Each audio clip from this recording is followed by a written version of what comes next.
Hi there and welcome back. Dan again from CleanGuru. And the title of today's episode is Anticipation. I was listening to the radio the other day and they were interviewing a doctor. And they were talking about Alzheimer's disease. And sometimes when they detect Alzheimer's in a patient, this doctor has to sit down with that patient and the family and let them know that they have this very difficult disease. And he was saying that in the early years when he first had to do this and let the patient know that they have Alzheimer's, it was very tough.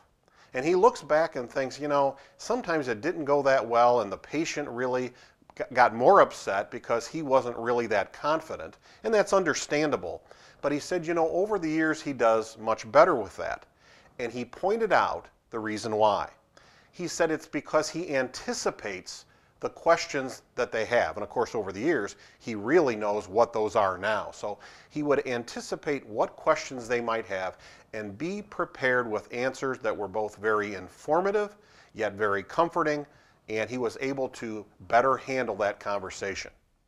Of course, what does this have to do with cleaning businesses? Well, naturally, you can imagine the idea is this. While we're not talking about life and death or health, we are talking about the issues of cleaning, and they're important in this business setting, so it's probably a good idea to have some anticipation, to anticipate what questions could come up when you're sitting down with a prospect. And have we really done that? We think we're prepared for that, but have you ever sat down and really just listed them out? Think of all the questions that you could anticipate that could come up. Everything from, how did you determine this price? How many hours is this cleaning going to take? How did you determine how many hours that this cleaning is going to take? How do you hire your people? How do you staff this job?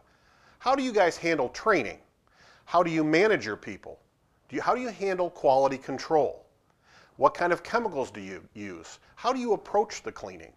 What follow-up do you have? There are so many questions that we could anticipate. And if we did that, and you really sat down and formally really wrote out and thought to yourself, how would I best be able to answer this that would have the best effect, be informative, and get confidence in what we're trying to do here?